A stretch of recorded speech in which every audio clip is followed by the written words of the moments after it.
Pinalabas po natin yung ating aso na si Bingo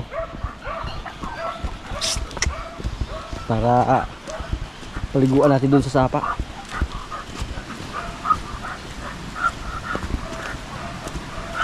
Malakas yung tubig ngayon, so pwede natin siyang dalhin doon. Matagal na po siya na hindi nakalabas mga probinsya.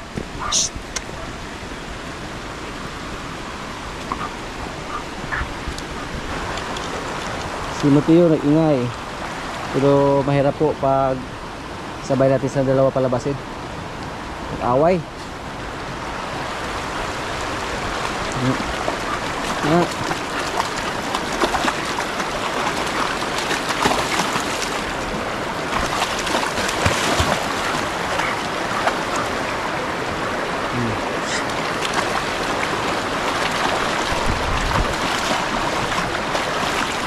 Dito takot sa tubig. Aray.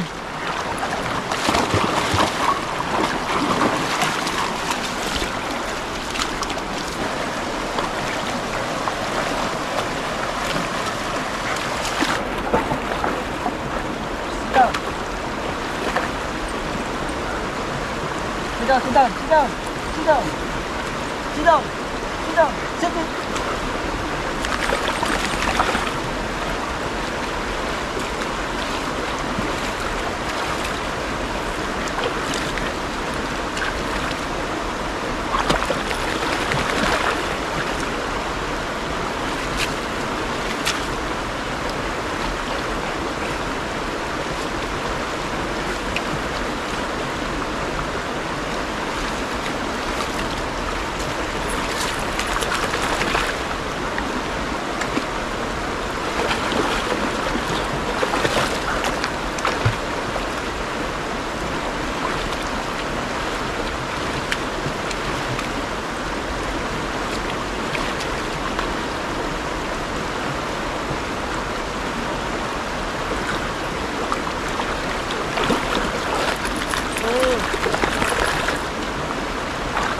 May malalim dun sa kabilang area. Doon natin siya dalhin para makalangoy siya. Tapos agoy. Ay, gawa na. Saka tayo.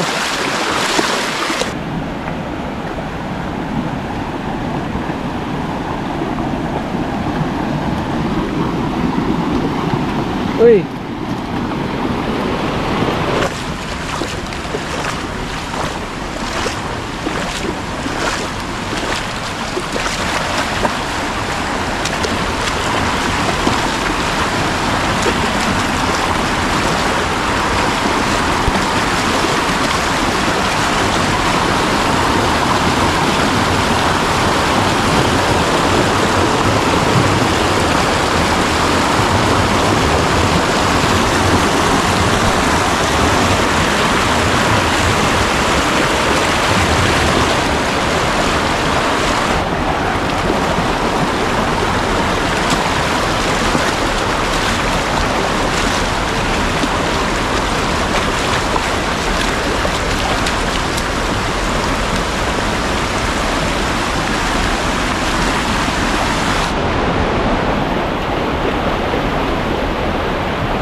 Pumalon si Bingo.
Dahan Migo, kaya mahulog ka.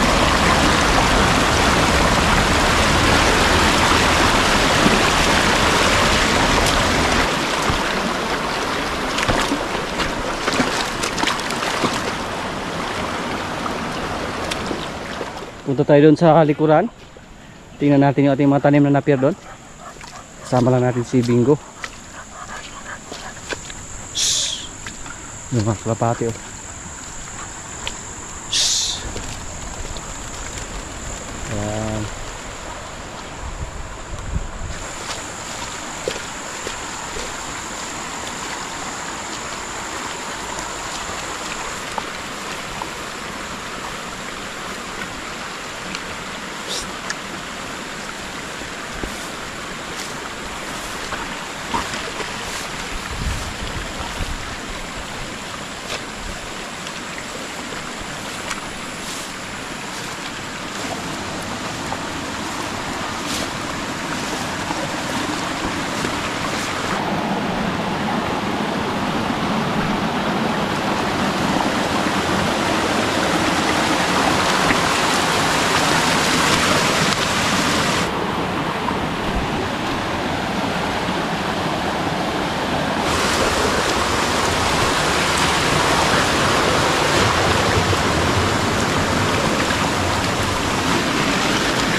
Ito yung mga natin natin mga kaprobinsya. Mukhang dito na kami mag-harvest. Pwede na ito harvestin oh. Napakaganda sa ating natir basta malagyan ng pataba. Napakadali lang tumubo. Tapos ngayon sinerte kami kasi palaging umuulan. Kaya hindi kami naubusan ngayon ng pagkain. Hindi kami nahirapan. Green na green yung kulay sa ating mga tanim na napier. Maganda po yung lupa dito mga kaprobinsya. Plus nilagyan pa ng pataba. So maganda yung resulta.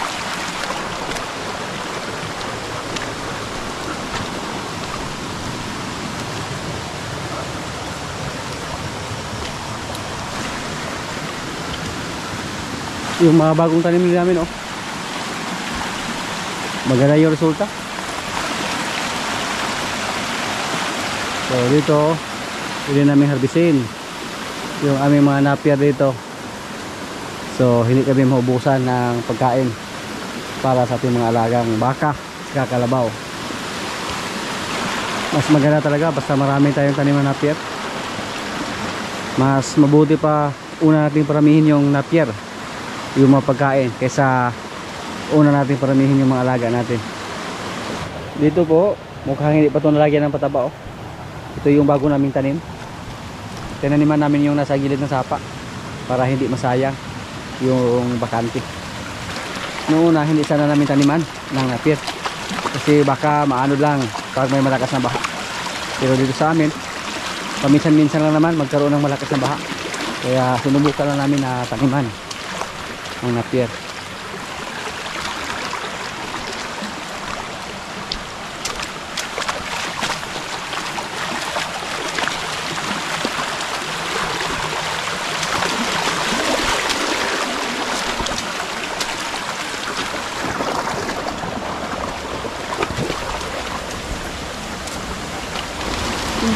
Ilas lang mga kawayan oh.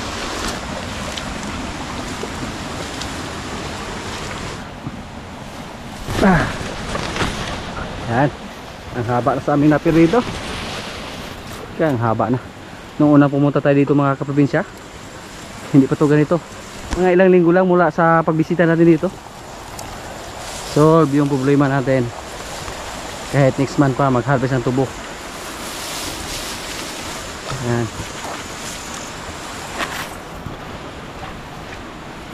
Tapos dito nalagyan na to ng pataba. Pasunod yung mga tanim namin dito na napier. Pasunod din sa pag-harvest. Pagkatapos dyan, doon sa kabilang area naman yung andon malapit na rin yung ma-harvest. Nakapahinga yung mga napir natin doon sa pag-harvest. Kung magsimula na po sa pag-harvest ng tubo dito sa aming area. Balak po namin na mag-imbak ng dahon ng tubo. May paraan na kami kung ano yung gagawin namin para makapag-imbak tayo ng mga dahon ng tubo. Ibilad muna natin yung dahon ng tubo.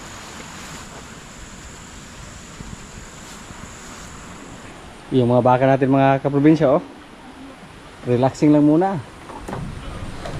Pati si Lemer nagpa-relax lang.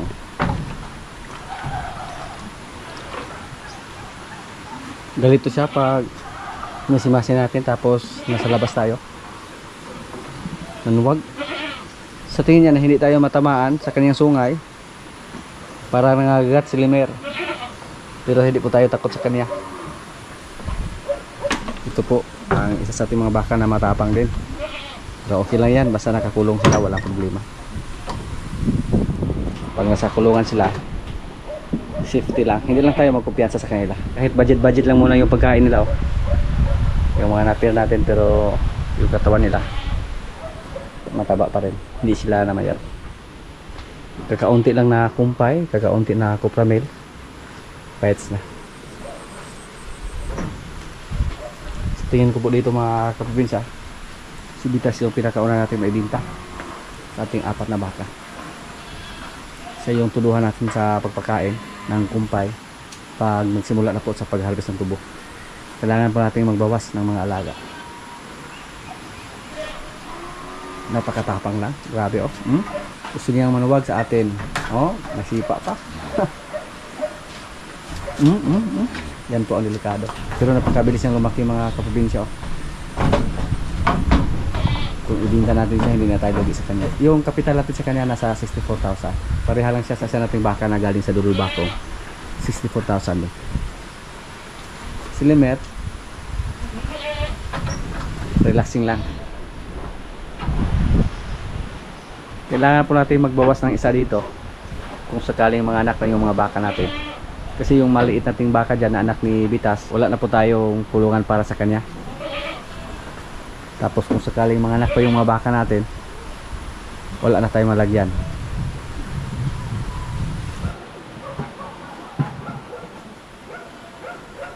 Sa mga nakarang araw mga kaprobinsya, may nag-chat po sa atin kasi ginamit daw yung pangalan natin at saka yung baka natin na galing sa Batangas na si Lemer.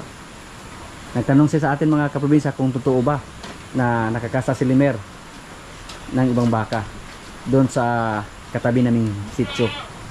Kasi yung baka niya gusto daw ibinta kahit hindi pa lumabas or hindi pa ipinanganak. Ang tawag dito sa amin pabutangan. Pabutangan ba?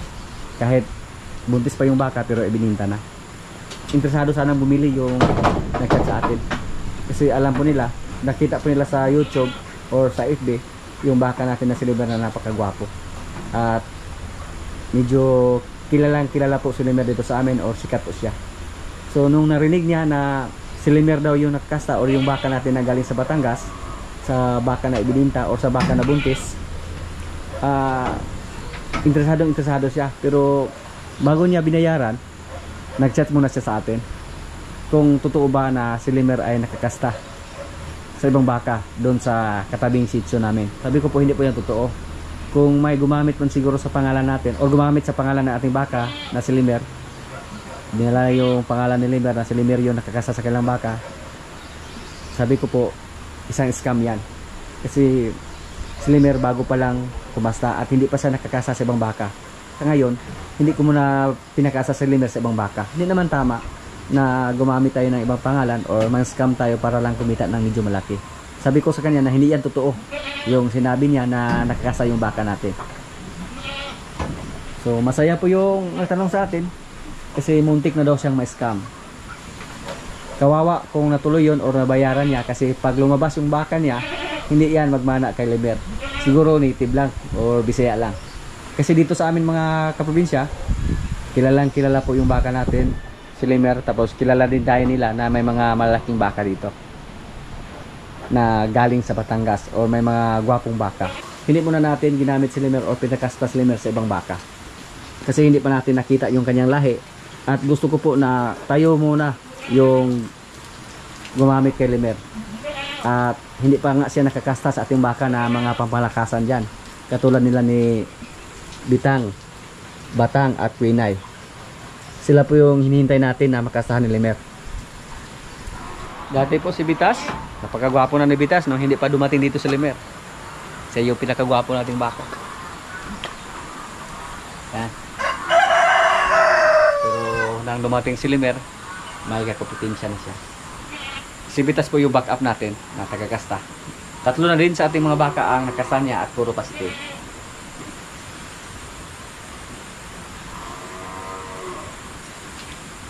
Hindi sa matapang mga kaprobinsya. Ang hindi magpahimas na atin, yung isang baka dyan na galing sa Panyabunan. Grabe, nakakatakot. Nanipa, nanuwag. Hindi tayo makalapit sa kanya.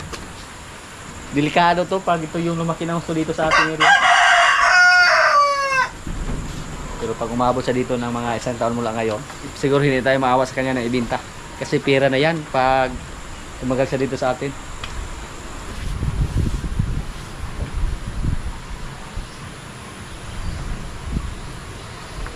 Agresibo dito. Pwede ito gamitin kung sakaling may magpagkasta dito.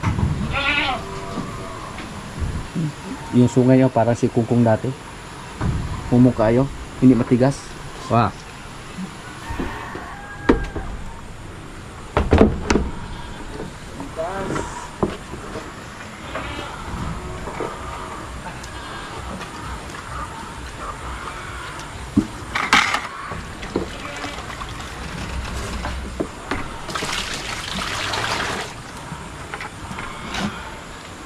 Kailangan po namin silang bigyan ng kupramel para hindi mamayat.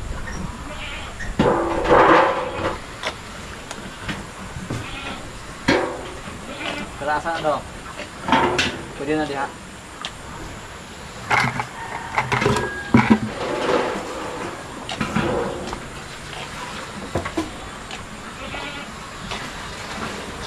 Pagkadali lang naubos.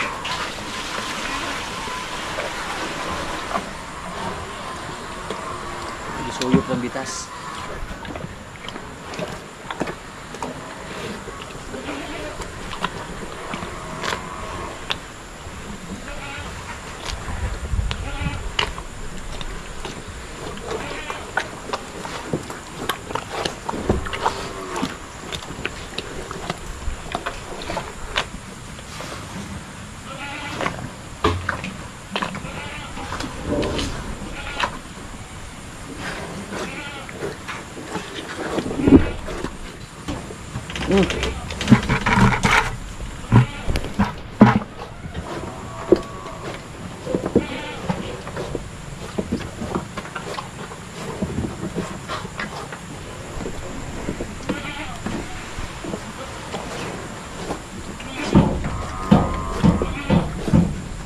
Wala na.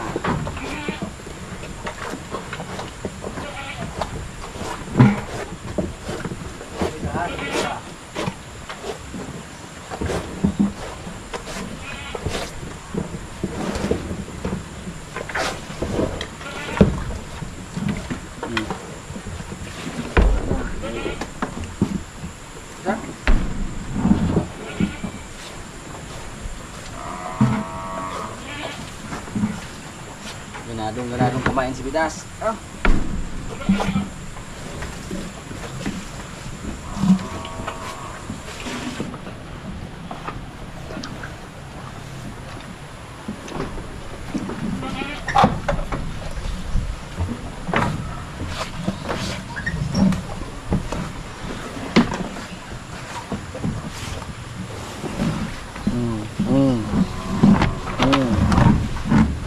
Si Baldi gusto niyang kainin.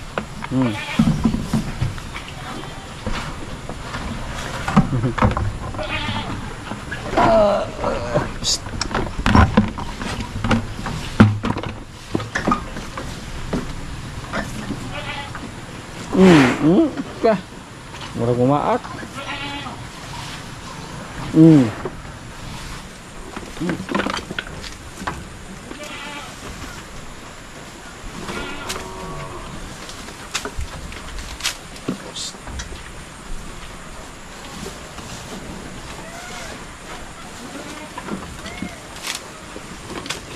Yosa.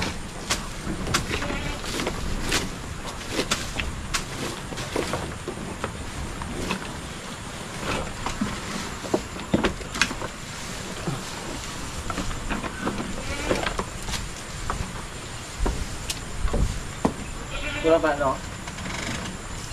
Kulang pa na?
Bukin yan ha. Yan. Bukin yan, Brad. Para to kami mga big, oh. Para may matulugan sila at saka hindi sila ginawin. Sana pumasok sila sa loob. Suludugay, Jo. Suludugay. Teka, ito nang kalimutan ka. Dito sa amin mga kaprobinsya, napakalamig. Kaya hinanapan namin ng paraan yung aming mga biik para hindi sila lamigin ng gusto. Maganda sana pag may heater tayo.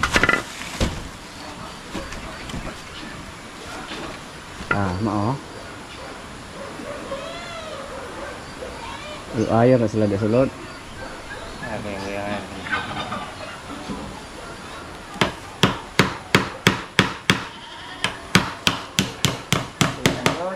Ay.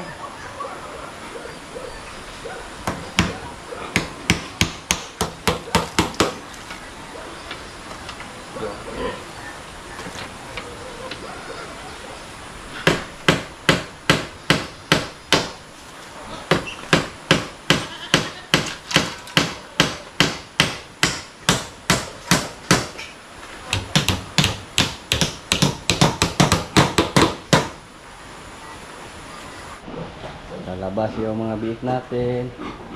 Uy, balik sa loob. Isa pa doon. Yangot, pagka. Isa German Petrel. Gilid ko rin. Yan o, parang gusto nila pumasok. Sana effective lang. Pumasok kayo sa loob ha, doon kayo sa loob matulog. Nagbirig siya o. Pero madilim lang mga kaprobinsya. Yung isa gusto na pumasok oh. Yan. Pumasok. Yan. Parang tinicheck nila ba? Pwede na tanggalin yung rapal. Basta pumasok sila doon. Safety sila doon. Walang ginaw doon. Labas-pasok na yung mga bik natin. Labas-pasok sila mga kaprobinsya. Mukhang nagustuhan nila yung ginawa ni Jojo. Yun na po ang gagawin natin. Kadamay mga anak sa ating mga inahin. Paggawa natin ng ganyan. Para masanay sila habang mga bata pa. Ayun po, nasa mga 11 days yung mga bik natin. effective yung diskarte namin. Mga kaprobinsya, kaya na po. Ito yung ulam namin, oh. Tinulang manok na may gulay, may adobong pato, may kanin. Ito yung masarap na ulam sa malamig na panahon. Lord, maraming salamat sa pagkain.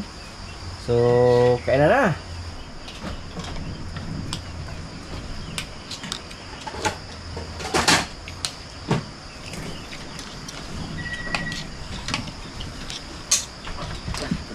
Yahoo!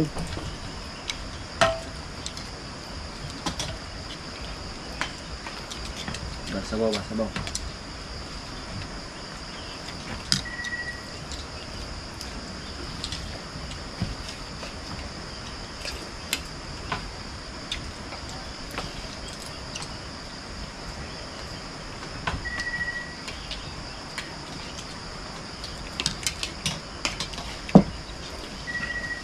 Pwede ka daw? Pwede kayo?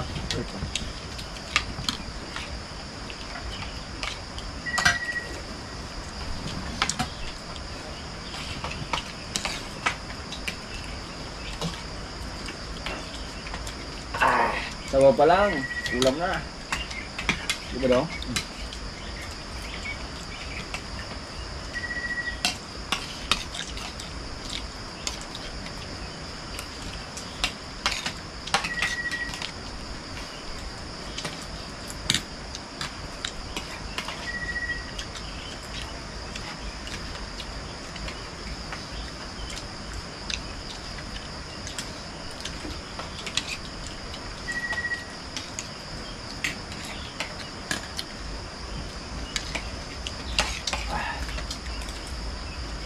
Halang siya doon ta.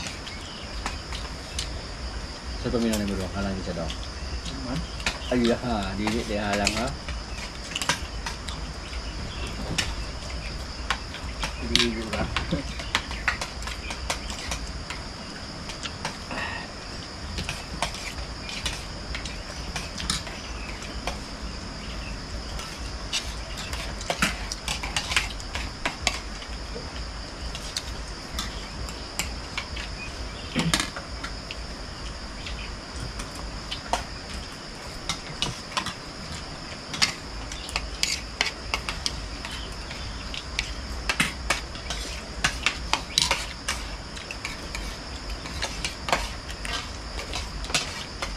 Tahimik ah.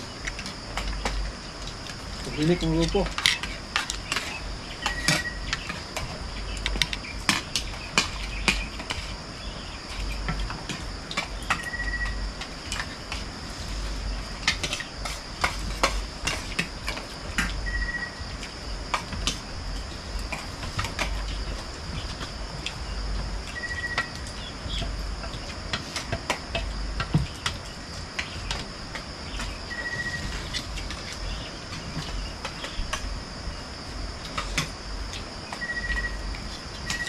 Nakita naman pa rin mo daw. Ay, gila. Ito Domingos gabi eh. Pangat. Muriel.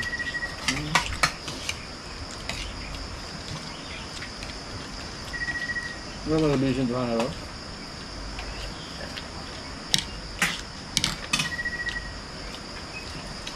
Hindi ganyan na daw. Magalan?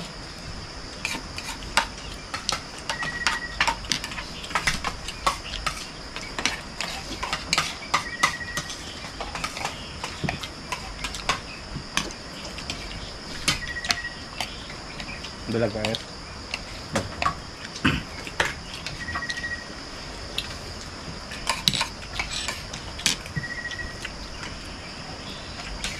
Nakasangyan na ba eh? Kaya agad.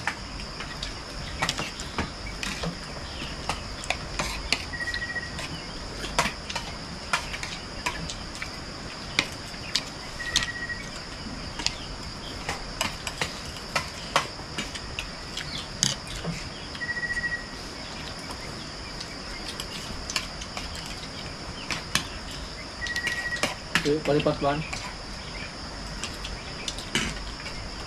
Look. Ah, yan. Ini tambah.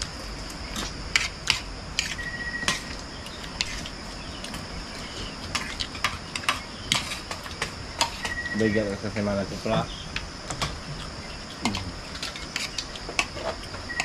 20 ka pino. Pino. Nasakpas barato na. Oh, barato na.